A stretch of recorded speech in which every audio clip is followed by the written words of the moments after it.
नमस्कार दोस्तों, welcome to Byju's government exam prep. दोस्तों, आज हम लोग डेली करंट अफेयर में 30 अक्टूबर 2020 के समाचार पत्रों में से चर्चा करेंगे, जो कि आपके SSC, Delhi police, banking, other competitive exam, Rajasthan police, UPSI, Bihar SI, इन सभी परीक्षाओं में आपको लाभदायक सिद्ध होगा। तो आइए एक एक करके चर्चा करते हैं। राष्ट्रीय मामलों में आज पहला क्वेश्चन है, पहली खबर है, ordinance pass to curb air pollution in Delhi. तो दोस्तों, दिल्ली का वर्तमान समय में वातावरण आप देख रहे हैं कि कोरोना से भी ज़्यादा भयावह स्थिति हो गई है वहाँ एयर पोल्यूशन की, और वहाँ पर लगातार लोग लंग्स की बीमारी से ग्रसित होते जा रहे हैं। कारण इसके सबसे बड़ा कि वहाँ का प्रदूषण, वायु प्रदूषण इतनी तेजी से बढ़ रहा है, जिसकी वजह से लोगों का जीवन अस्त व्यस्त हो गया है। इसी को देखते हुए, हालांकि सुप्रीम कोर्ट ने, मैंने पिछली भी खबरों में बताया था कि एक आयोग की स्थापना की थी, लोकुर समिति की स्थापना की थी, लेकिन उसको रोक दिया गया केंद्र की संस्तुति से। केंद्र ने आग्रह किया था सुप्रीम कोर्ट से, फिर सुप्रीम कोर्ट को कहा था कि हम एक कड़ा कानून स्थानीय निकाय लाएंगे, और उसी की परिणति है कि यह नया ऑर्डिनेंस पास करना पड़ा। अध्यादेश के माध्यम से एक नया कानून बनाया गया, जिससे कि इस वायु प्रदूषण की समस्या से निजात मिल सके। तो केंद्र सरकार ने दिल्ली में बढ़ते प्रदूषण पर रोक लगाने के लिए क्या लाया? अध्यादेश। अब यहाँ पर देखिए, ये टर्मिनोलॉजी जरूरी है जानना आप लोगों के लिए कि अध्यादेश होता क्या है, जिसे ऑर्डिनेंस कहते हैं। When parliament not in session, यदि संसद सत्र में ना हो और देश में आवश्यक हो जाए किसी कानून को पारित करने के लिए, तो ऐसे में राष्ट्रपति अनुच्छेद 123 के तहत, यानी आर्टिकल 123 के तहत अध्यादेश जारी करता है। इसी तरह से राज्यों में राज्यपाल अनुच्छेद 213 यानी आर्टिकल 213 के तहत अध्यादेश जारी कर सकता है। दोस्तों, यह अध्यादेश जब संसद सत्र में आती है तो 6 हफ्ते के अंदर अगर यह कानून ठीक है तो लागू हो जाता है, नहीं तो वह निरस्त हो जाता है। फिर संसद में सदस्यों के द्वारा इसे पारित किया जाता है। तो इस तरह से 22 साल पुराने पर्यावरण प्रदूषण प्राधिकरण EPCA यानी प्रिवेंशन एंड कंट्रोल अथॉरिटी, या कह सकते हैं environment pollution prevention and control authority, has been dissolve and replaced by a permanent body. यानी इसमें स्थायी निकाय, या कहाँ पर, राष्ट्रीय राजधानी क्षेत्र और आसपास के क्षेत्रों में वायु गुणवत्ता प्रबंधन के लिए आयोग बनाया गया है। और दोस्तों, इसमें दिल्ली में प्रदूषण फैलाने पर 5 वर्ष का कारावास हो सकता है। ये याद रखिएगा, पूछ लेगा परीक्षा में कि कितने वर्ष का सजा का प्रावधान किया गया है, तो इसमें 5 वर्ष का और 1 करोड़ रुपए का जुर्माना देना पड़ सकता है। और इस अध्यादेश पर मंजूरी किसने दी? कौन देता है? केंद्र में राष्ट्रपति, राज्यों में राज्यपाल। और दिल्ली के सॉलिसिटर जनरल तुषार मेहता ने एक जनहित याचिका पर सुनवाई करते हुए कहा था कि केंद्र सरकार दिल्ली में प्रदूषण को नियंत्रित करने के लिए पराली जलाने, वाहन उत्सर्जन, गैर कानूनी उद्योगों के खिलाफ सख्त कानून लाने वाली है, और जो कि आ गया है। अध्यादेश के अनुसार दिल्ली, हरियाणा, पंजाब, उत्तर प्रदेश और राजस्थान में राष्ट्रीय राजधानी क्षेत्र और आसपास के क्षेत्रों के लिए एक वायु गुणवत्ता प्रबंधन आयोग स्थापित किया जाएगा, और अध्यादेश के तहत नियमों का अनुपालन नहीं करने पर आयोग के तहत उल्लंघनकर्ता पर कारावास तथा जुर्माना का दंड, जो कि मैंने बताया 5 वर्ष और 1 करोड़। और आयोग के अध्यक्ष का जो चयन होगा वो कौन करेगा?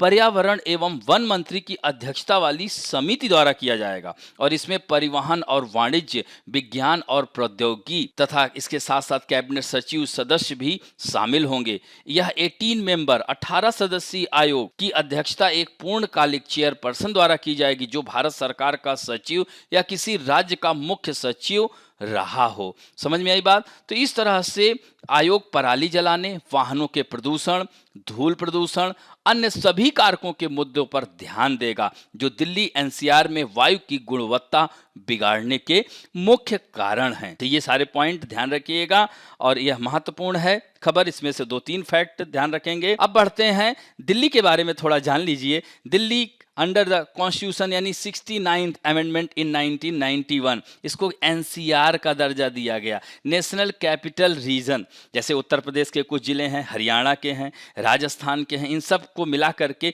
दिल्ली एनसीआर बनाया गया। डिप्टी गवर्नर कौन है? अनिल बैजल हैं। अरविंद केजरीवाल वहाँ के मुख्यमंत्री हैं, इसी को हिंदी में दिया गया है। अब देखिए यहीं पर प्रेसिडेंट हाउस है। सोचिए इतनी महत्वपूर्ण जगह होते हुए भी इस तरह से प्रदूषण की समस्या है। तो प्रेसिडेंट यानी भारत का राष्ट्रपति किस अनुच्छेद में? अनुच्छेद 52 में भारत का एक राष्ट्रपति होगा और प्रेसिडेंट हाउस वहीं है। पार्लियामेंट आर्टिकल 79 में क्या है? भारत की एक संसद होगी जिसके 3 अंग हैं, राष्ट्रपति, लोकसभा, राज्यसभा। और राज्यसभा लोकसभा इसी में तो बैठते हैं।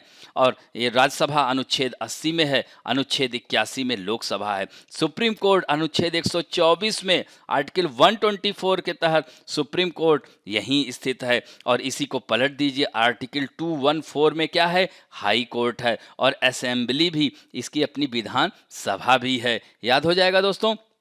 अब बढ़ते हैं, दूसरा महत्वपूर्ण टॉपिक है army launches indigenous messaging application similar to WhatsApp. यह व्हाट्सएप की तरह है, नेम इट SAI। याद रखेंगे तो इसको क्या कहेंगे?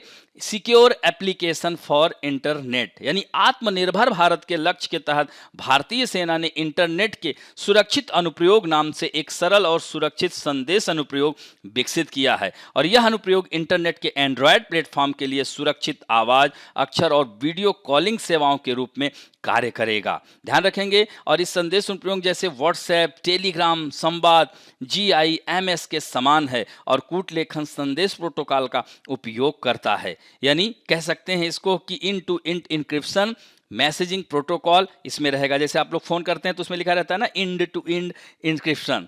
और साई scores over and security feature with local in house server and coding which can be tweaked as per requirement. यानी स्थानीय इन हाउस सर्वर और कोडिंग के साथ सुरक्षा सुविधाओं पर कार्य करता है, जिसे आवश्यकताओं के अनुसार सुधारा जा सकता है। तो ये ध्यान रखेंगे, पूछ लेगा कि किस विभाग ने साई का गठन किया है या साई नामक पहल शुरू की है, इस तरह से पूछ लेगा। रेलवे डिपार्टमेंट, भारतीय सेना डिपार्टमेंट या सैन्य विभाग, इस तरह से प्रश्न बन सकता है।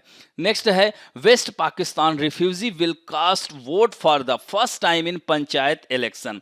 दोस्तों आप लोगों को जैसा कि पता है पिछले वर्ष 5 अगस्त 2019 को जम्मू कश्मीर पुनर्गठन आयोग यानी जम्मू कश्मीर रीऑर्गेनाइजेशन कमीशन का गठन किया गया, जिसके तहत जम्मू कश्मीर राज्य था और 2 केंद्र शासित राज्यों में बढ़ गया, जम्मू कश्मीर और लद्दाख। तो इसमें जम्मू कश्मीर में अभी पंचायत चुनाव चल रहे हैं करीब 7 दशक बाद। पूछ लेगा कि कितने दशक बाद वहां के रिफ्यूजीज को जो है वोट देने का अधिकार, चूंकि पहले धारा 370 थी और 35A, अब इसको हटा दिया गया है अनुच्छेद को, जिसकी वजह से अब इन पश्चिम पाकिस्तानी शरणार्थियों को राज्य के पंचायत चुनाव में वोट डालने का अधिकार मिल गया है। अनुच्छेद 370 की वजह से PRC न होने तथा स्टेट सब्जेक्ट की वजह से इन्हें राज्य की नागरिकता हासिल नहीं थी। अब तक इन्हें केवल लोकसभा, ये ध्यान रखिएगा, सिर्फ लोकसभा चुनाव में ही वोट डाल सकते थे, अब यह पंचायतों में भी डालेंगे। तो एक नया सुधार है। तो जम्मू कश्मीर पुनर्गठन कानून में PRC तथा स्टेट सब्जेक्ट शब्द ये दोनों हटा दिया गया। याद रखिएगा, यह भी पूछ लेगा कौन से शब्दों को हटा दिया गया जिससे कि रिफ्यूजीज को वोट देने का अधिकार मिला। तो इस तरह से साथ ही जम्मू कश्मीर पंचायती राज कानून में भी इसका विलोप यानी इसको हटा दिया गया। याद हो जाएगा दोस्तों। अब बात करते हैं इंडियन रेलवे लॉन्चेज ऑपरेशन मेरी सहेली। सीधे पूछ लेगा कि भारतीय रेल ने कौन सी एक पहल शुरू की है महिलाओं की सुरक्षा हेतु, सीधे सीधे आपको प्रश्न बनेगा। ध्यान रखेंगे दोस्तों, यानी ट्रेनों में यात्रा करने वाली महिलाओं की सुरक्षा पर केंद्रित यह पहल है, उसका नाम क्या है? मेरी सहेली। ध्यान रखेंगे। और यह पहल की शुरुआत सितंबर 2020 में ही दक्षिण पूर्व रेलवे में एक पायलट परियोजना के रूप में की गई थी और महिला यात्रियों से उत्साहजनक प्रतिक्रिया मिलने के बाद इसे सभी क्षेत्रों में अब फैला दिया गया। यानी शुरू कहां किया गया था? दक्षिण पूर्व रेलवे से, अब इसे पूरे। और इसमें RPF की बहुत महत्वपूर्ण भूमिका है, यानी रैपिड एक्शन फोर्स की इसमें महत्वपूर्ण भूमिका है। आप देख सकते हैं चित्र में दिखा रहा है ऑपरेशन मेरी सहेली। यह है। और आरपीएफ की टीमों द्वारा प्रतिक्रिया एकत्र किया जाएगा, यानी खबरों को कहां पर कौन सी गतिविधियां हो रही, इन सब पर नजर कौन रखेगा? RPF, initiative of RPF. ध्यान रखेंगे दोस्तों। अगला है अंतरराष्ट्रीय मामलों में हम बात करेंगे, India join hands with UK government for कोविड-19। यानी कोविड-19 तो आप देख ही रहे हैं कि पूरा विश्व इससे परेशान है। बहुत सारे देशों में नॉर्मल होता है तो फिर से एक्टिवेट हो जा रहा है। आज देखिए दिल्ली में कहाँ कंट्रोल की स्थिति उत्पन्न हो गई थी, लेकिन अभी आपने कल की ही खबर देखा होगा, 5,000 से ज्यादा पॉजिटिव केसेस पाए गए। तो इस तरह से यह कोरोना नामक महामारी का अभी कोई अंत दिखाई नहीं दे रहा है। ऐसे में भारत और ब्रिटेन की 10वीं भारत इस समय चल रही है कौन सी बैठक? 10th ब्रिटेन इंडिया आर्थिक और वित्तीय संवाद, ये डायलॉग चल रहा है, जिसमें कोरोना वायरस के खिलाफ जंग में द्विपक्षीय सहयोग बढ़ाने के लिए, यानी इसको कहते हैं कि यहाँ पर पॉइंट अगर ध्यान रखा जाए तो Indo UK economic and financial dialogue, यानी बाइलेटरल कोऑपरेशन, और किसके अगेंस्ट कोरोना वायरस। और भी बहुत सारी चर्चाएं हुई हैं, लेकिन हम यहाँ पर इस पर कोरोना पर है फोकस। और दोस्तों याद रखिएगा कि यह 10वीं है और यह 10वीं भारत ब्रिटेन आर्थिक और वित्तीय संवाद जो ये बैठक है। और इस पहल के तहत संयुक्त रूप से 80 लाख ब्रिटिश पाउंड का वित्त पोषण किया जाएगा। यूके अनुसंधान एवं नवाचार और भारत के विज्ञान एवं प्रौद्योगिकी मंत्रालय के जैव प्रौद्योगिकी विभाग डीबीटी ने कहा है कि उनके संयुक्त अध्यायों से उन अनुसंधानों को सहयोग मिलेगा जिनके जरिए दोनों देशों में विभिन्न जाति समूहों पर महामारी के प्रभाव को समझने की कोशिश की जा रही है। यानी भारत और सीधे प्रश्न पूछ लेगा कि हाल ही में यह महामारी से लड़ने के लिए भारत ने किस देश के साथ द्विपक्षीय समझौता पर हस्ताक्षर किया है। सीधे याद रखिएगा, इस तरह से दोनों में द्विपक्षीय संबंध और घनिष्ठ होंगे। भारत और यूनाइटेड किंगडम के संबंध महत्वपूर्ण हैं और दोनों विश्व की 7 बड़ी अर्थव्यवस्थाओं में शामिल हैं, जिनकी कुल जीडीपी $5 ट्रिलियन से अधिक है। पहले दौर की ईएफडी के बाद से भारत और यूनाइटेड किंगडम के बीच व्यापार 2 गुना से भी ज्यादा हो गया है। द्विपक्षीय निवेश दोनों देशों में आधा मिलियन से ज्यादा लोगों को नौकरियां उपलब्ध करवा रहे हैं। यहाँ मानचित्र में आप देख सकते हैं, ये नॉर्थ अटलांटिक है दोस्तों, इधर उत्तरी सागर है। यहाँ पर आप देखेंगे इंग्लिश चैनल है। स्टेट ऑफ डोवर जल संधि इंग्लैंड और फ्रांस के बीच में है, ध्यान रखेंगे। और इसी को यूके कहते हैं। ब्रिटेन किसको कहेंगे? ब्रिटेन में देखिए इंग्लैंड, वेल्स और स्कॉटलैंड आता है। और यूके में संयुक्त राज्य में क्या आ जाएगा? Britain plus north Ireland. ये नहीं, ध्यान रखना, ये अलग है, ये नॉर्थ आयरलैंड जिसकी राजधानी बेलफास्ट है। ध्यान रखेंगे दोस्तों। तो इस तरह से यह यूके है। आइए थोड़ा सा इसके बारे में बता देते हैं यूके के बारे में। तो यूके की कैपिटल क्या है? लंदन है, जो कि थेम्स नदी के किनारे बसा है। यहाँ के प्राइम मिनिस्टर हैं बोरिस जॉनसन। और यहाँ की करेंसी, यहाँ बीच में डैश कर देना, पाउंड स्टर्लिंग है। ध्यान रखेंगे, यहाँ पर देखिए दिया हुआ है। और ये इसमें 4 देश मैं पहले ही बता दिया, इंग्लैंड, उत्तरी आयरलैंड, स्कॉटलैंड और वेल्स है। और यहाँ संसदीय प्रणाली, दोस्तों हमारे संविधान में पार्लियामेंट्री सिस्टम कहाँ से लिया गया है? ब्रिटेन के संविधान से लिया गया है। और दोस्तों ये संयुक्त राष्ट्र सुरक्षा परिषद का एक स्थायी परमानेंट मेंबर भी है, याद रखेंगे। अब बढ़ते हैं राष्ट्रीय और अंतर्राष्ट्रीय प्रमुख व्यक्तित्व में।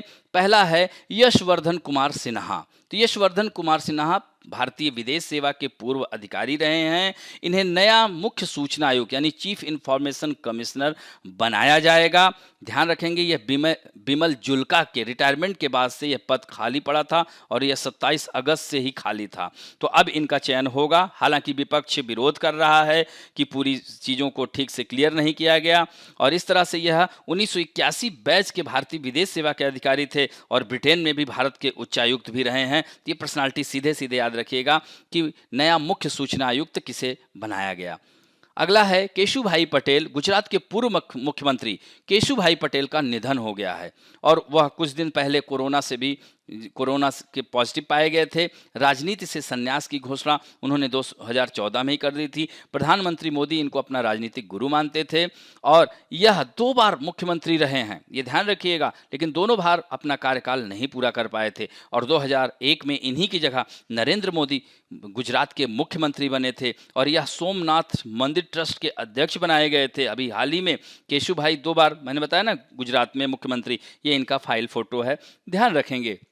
अब बैंकिंग और वित्त संबंधी समाचारों में lowest core sector shrinking since मार्च, यानी लगातार 7वें माह सुस्त रहा है कोर सेक्टर और सितंबर में जो उत्पादन है 0.8% हो गया है, घटा है। ये ध्यान रखेंगे दोस्तों, यानी 8 बुनियादी यानी कह सकते हैं उद्योगों कोर सेक्टर के उत्पादन में गिरावट का सिलसिला सितंबर में लगातार 7वें महीने जारी रहा। यानी उत्पादन में सालाना आधार जो है 0.8% की गिरावट आई है, लेकिन मार्च के बाद यह सबसे कम गिरावट है। सितंबर 2019 में बुनियादी उद्योगों के उत्पादन में 5.1% की गिरावट आई थी। तो वाणिज्य एवं उद्योग मंत्रालय ने आंकड़ों में बताया कि मुख्य रूप से कच्चे तेल, प्राकृतिक गैस, नेचुरल गैस, रिफाइनरी उत्पाद और सीमेंट क्षेत्रों के खराब प्रदर्शन की वजह से बुनियादी उद्योगों के उत्पादन में गिरावट आई है। आंकड़ों के अनुसार कोरोना वायरस और लॉकडाउन से प्रभावित इस दौर में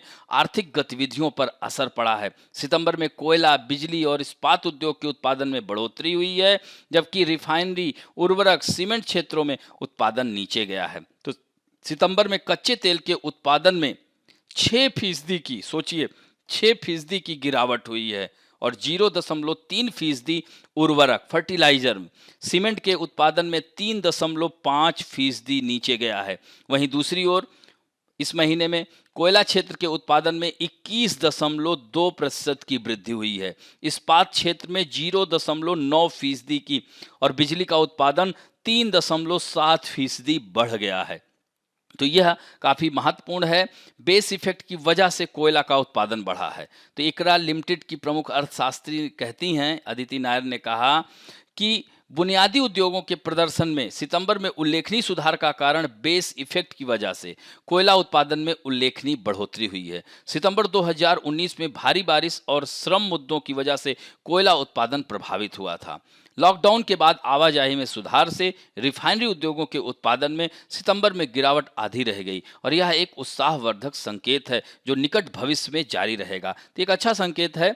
अब बात करते हैं पुस्तकें और पुरस्कारों में। World first scientoon book by by corona on corona virus.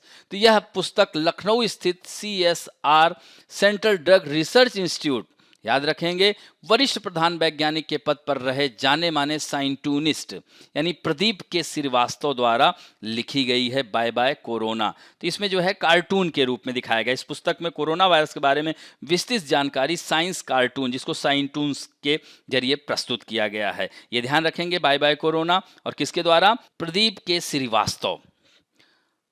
अगला है British Indian author Anita Anand's book on Jallianwala Bagh shortlisted for history literary prize. यानी भारतीय ब्रिटिश पत्रकार तथा लेखिका अनीता आनंद की पुस्तक को ब्रिटेन में इतिहास तथा साहित्य से संबंधित प्रतिष्ठित पुरस्कार, ध्यान रखेंगे इस पुरस्कार नाम पेन हैसल टिल्टमैन के लिए नामित किया गया, शॉर्ट लिस्टेड हुई है। इस पुस्तक में 1919 में अमृतसर के जलियांवाला बाग में नरसंहार के पीड़ित युवा ऊधम सिंह की कहानी बयां की गई है। और इसमें जो है यह ध्यान रखेंगे, इनकी पुस्तक क्या नाम है? The patient assassin, a true trail of massacre, revenge and Raj नामक यह पुस्तक पुरस्कार पाने के लिए 6 अन्य पुस्तकों के साथ इसको शॉर्ट लिस्टेड किया गया है। इनमें से एक को यह प्रतिष्ठित पुरस्कार दिया जाएगा। और पेन हैसल टिल्टमैन पुरस्कार हर साल गैर गल्प विशेषकर इतिहास पर आधारित पुस्तकों को दिया जाता है और इस बार जो घोषणा होगी 26 नवंबर को। अगला है खेल समाचारों में हम बात करेंगे Abhinav Bindra launches sport medicine institute, यानी ओलंपिक चैंपियन। इनका चित्र आप देख रहे हैं, इनका नाम सुना होगा। 2008 में यह ओलंपिक का गोल्ड मेडल जीते थे।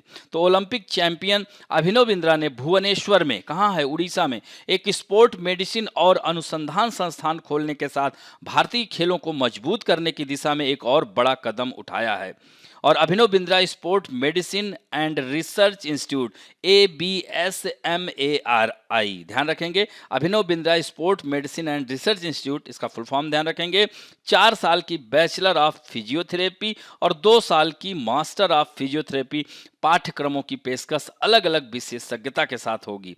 और उद्यम का इसका उद्देश्य ही है कि पेशेवरों को विकसित करना जो खेल अकादमियों, अस्पतालों और अन्य संबंधित क्षेत्रों में सेवा कर रहे हैं। और अभिनव बिंद्रा के बारे में थोड़ा सा जान लीजिए। Abhinav Bindra 10 metre air rifle स्पर्धा में भारत के प्रमुख निशानेबाज रहे हैं। व्यक्तिगत स्पर्धा में स्वर्ण पदक जीतकर व्यक्तिगत स्वर्ण पदक जीतने वाले पहले भारतीय खिलाड़ी बन गए और अभिनव बिंद्रा एयर राइफल निशानेबाजी में वर्ष 2006 में विश्व चैंपियन भी रहे हैं। और दोस्तों ओलंपिक में 2008 ये बीजिंग ओलंपिक में इनको गोल्ड मेडल मिला था और 2014 के राष्ट्रमंडल खेलों में भी ये स्वर्ण पदक जीते थे। यह अर्जुन अवार्ड 18 वर्ष की उम्र में 19 वर्ष की उम्र में इन्हें राजीव गांधी खेल रत्न अवार्ड पा गए थे और 2009 में भारत सरकार ने इन्हें पद्म भूषण दिया था। अब बात करते हैं let us talk about some important fact में हमने कहा था कि नेशनल पार्कों को एक जगह हम लोग चर्चा करेंगे, तो आ गया है नेशनल पार्क। इसको मानचित्र के आधार पर देखते चलेंगे दोस्तों। तो नेशनल पार्क आप यहाँ पर देख रहे हैं कि भारत के नेशनल पार्क वैसे तो 105 नेशनल पार्क हैं, तो अभी हमने आधे राज्यों को लिया है। जैसे राष्ट्रीय उद्यान, वन्य जीव अभ्यारण्य, यह अलग अलग होते हैं, तो राष्ट्रीय उद्यानों को लिया है। जैसे अभ्यारण्यों की संख्या तो 550 के करीब है और राष्ट्रीय उद्यान 105 हो गए हैं। तो इसमें जैसे डायरेक्ट पूछ लेगा आपसे सीधे सीधे केवलादेव, जिसे घाना बर्ड सेंचुरी भी कहते हैं, भरतपुर में है, कहाँ अवस्थित है? तो राजस्थान के प्रमुख, ये अक्सर आपकी परीक्षाओं में आए हुए हैं, ध्यान रखिएगा। केवलादेव, रणथंभ और सरिस्का, ये अलवर में पड़ता है, ध्यान रखेंगे। भरतपुर में केवलादेव, रणथंभौर नेशनल पार्क और डेजर्ट नेशनल पार्क, मरुस्थलीय पार्क। यहाँ मानचित्र में आइए देखते हैं, यहाँ देख सकते हैं ये राजस्थान है, ये देख रहे हैं ना, केवलादेव से घाना भी कहते हैं, ये सरिस्का है, याद हो जाएगा। रणथंभौर क्रम से हैं, देखिए उत्तर से दक्षिण। वैसे मुकुंदरा हिल भी है और ये डेजर्ट नेशनल पार्क है, याद हो जाएगा प्यारे बच्चों। अब हम लोग फिर से वापस आते हैं। मध्य प्रदेश, सबसे ज्यादा नेशनल पार्कों की संख्या कहाँ? मध्य प्रदेश, कान्हा, पेंच, पन्ना, सतपुड़ा, वन विहार, बांधवगढ़, संजय, माधव, पालपुर कूनो, जीवाश्म पार्क, इसे फॉसिल्स पार्क भी कहते हैं, यहाँ पर भी दिया है, ध्यान रखेंगे। अब आइए मध्य प्रदेश को देखते हैं मानचित्र में। यहाँ देखिए ये मध्य प्रदेश है, माधव नेशनल पार्क है, पन्ना नेशनल पार्क है, बांधवगढ़ नेशनल पार्क है, फॉसिल्स नेशनल पार्क है मंडला जिले में, कान्हा नेशनल पार्क है, पेंच राष्ट्रीय उद्यान है, ध्यान है, और सतपुड़ा नेशनल पार्क भी है, वन विहार नेशनल पार्क है। तो ये सब ध्यान रखेंगे, फॉसिल्स नेशनल पार्क। और पन्ना जो है यूनेस्को की लिस्ट में भी शामिल है, याद हो जाएगा। अब बढ़ते हैं आगे। उत्तर प्रदेश में एकमात्र है दुधवा नेशनल पार्क, याद हो जाएगा, लखीमपुर खीरी में पड़ता है। आइए उत्तर प्रदेश को देख लेते हैं। तो उत्तर प्रदेश आप यहाँ पर दिख रहे हैं ना, सीधे दिख रहा है ना, लखीमपुर खीरी नेपाल की सीमा पर है अवस्थित। क्या है? Dudhwa national park. अगला है झारखंड, बेतला, झारखंड बेतला, यहाँ पर भी आप देख सकते हैं झारखंड। अब देखिए इसके आगे बढ़ोगे तो झारखंड आएगा, तो ये बेतला नेशनल पार्क है, ध्यान रखेंगे। अरुणाचल प्रदेश में नामदफा नेशनल पार्क, यहाँ पर भी देखिए नामदफा नेशनल पार्क। तो ये अरुणाचल प्रदेश में देखिए यहाँ पर डिब्रू से ये यहाँ पर मौलिंग, और ये अरुणाचल प्रदेश का सीधे जो है यहीं पर अगर नहीं दिया है तो लिख लिया करिए, कोई दिक्कत नहीं है। यहीं पर आप ऐसे इसको लिख करके नामदफा ऐसे ही आप लोग ब्लैंक मैप में बना लेंगे एक बार, तो भूलेगा नहीं। अब इसके बाद आता है मणिपुर में केबुल लामजाओ, ये विश्व का एकमात्र तैरता हुआ राष्ट्रीय उद्यान है दोस्तों, केबुल लामजाओ। वैसे तो मानचित्र में देखिए यहाँ पर आप देख सकते हैं, यह नौकरेक है मेघालय में, मणिपुर में यहाँ पर देख रहे हैं ना केबुल लामजाओ नेशनल पार्क, यह लोकटक झील पर अवस्थित है और विश्व का एकमात्र तैरता हुआ राष्ट्रीय उद्यान है। फिर उसके बाद है सिरोही, भी वहीं मणिपुर में है। सिक्किम में कंचनजंगा, इसको भी यूनेस्को की श्रेणी में डाल दिया है, मिक्स्ड, ध्यान रखेंगे, प्राकृतिक और सांस्कृतिक विरासत दोनों है। तो यहाँ पर देख रहे हैं सिक्किम में यह कंचनजंगा नेशनल पार्क है। अब उसके बाद आता है त्रिपुरा में क्लाउडेड लिपर्ड, यहाँ पर आप देख सकते हैं त्रिपुरा, कहाँ आपको दिख रहा है, ये देख रहे हैं, तो यह क्लाउडेड लिपर्ड त्रिपुरा में है, याद हो जाएगा। इसके बाद आते हैं, इसके बाद तमिलनाडु में गल्फ ऑफ मन्नार, इंदिरा गांधी, मुदुमलाई, मुकुर्थी और गुइंडी नेशनल पार्क, ये देख रहे हैं यहाँ पर, ये तमिलनाडु है। मुदुमलाई, मुकुर्थी, अन्नामलाई, गल्फ ऑफ मन्नार, ये सब जो है नेशनल पार्क हैं, याद रखेंगे। ये सब कहाँ हैं? तमिलनाडु। गुइंडी नेशनल पार्क सांपों के लिए जाना जाता है, याद रखिएगा, इज स्पेशल फॉर स्नेक्स, हम यह सांपों के लिए जाना जाता है। अब बात करते हैं उड़ीसा में भीतरकनिका नेशनल पार्क, सिमलीपाल और नंदनकानन राष्ट्रीय चिड़ियाघर है। तो सिमलीपाल जो है बायोस्फीयर रिजर्व भी है, इसे भी यूनेस्को की लिस्ट में डाल दिया गया है। तो यहाँ आइए उड़ीसा में देखते हैं। तो उड़ीसा में ये देख रहे हैं ना सिमलीपाल है, भीतरकनिका नेशनल पार्क है, नंदन कानन इसमें नहीं दिया है तो ऐसे लिख करके नंदन कानन लिख लीजिएगा। एक्सप्रेस भी चलती है नंदन कानन, याद हो जाएगा। अब इसके बाद आता है मिजोरम में मुरलेन फमंगपुई। तो यहाँ पर मुरलेन फमंगपुई में, यहाँ मानचित्र में देखिए मिजोरम, ये देख रहे हैं ना मुरलेंग और फमंगपुई, ये ब्लू माउंटेन में है। ध्यान रखेंगे इसे नीलगिरी या ब्लू माउंटेन ही से बोलिएगा, क्योंकि नीलगिरी यहाँ भी है। अगला है यहाँ पर जम्मू कश्मीर में दाचीग्राम और सलीम अली। सलीम अली पक्षी विज्ञानी, इन्हीं के नाम पर सलीम अली राष्ट्रीय उद्यान है और गोवा में सलीम अली बर्ड सेंचुरी है, ये ध्यान रखिएगा। तो इसमें मानचित्र में आइए देखते हैं, ऊपर आपको देख रहे हैं ना दाचीग्राम, ये ध्यान रखेंगे। सलीम अली सिटी फॉरेस्ट ध्यान रखेंगे। किश्तावर भी है यहीं पर। हेमिस नेशनल पार्क है लेकिन यह लद्दाख में पड़ेगा, हाँ ध्यान रखेंगे, अब बदल गया है, यह महत्वपूर्ण है। और इसके बाद आते हैं कौन सा, पश्चिम बंगाल में सुंदरवन, बुक्सा, जालदापारा, गोरुमारा, नेवरा वैली। तो ये जो है यहाँ पर देखिए मानचित्र में आपको मिलेगा, सारा मिलेगा। ये देख रहे हैं ना, ये बुक्सा नेशनल पार्क है, जालदापारा, गोरुमारा, नेवरा वैली, उत्तर से दक्षिण क्रम से ही है, याद हो जाएगा।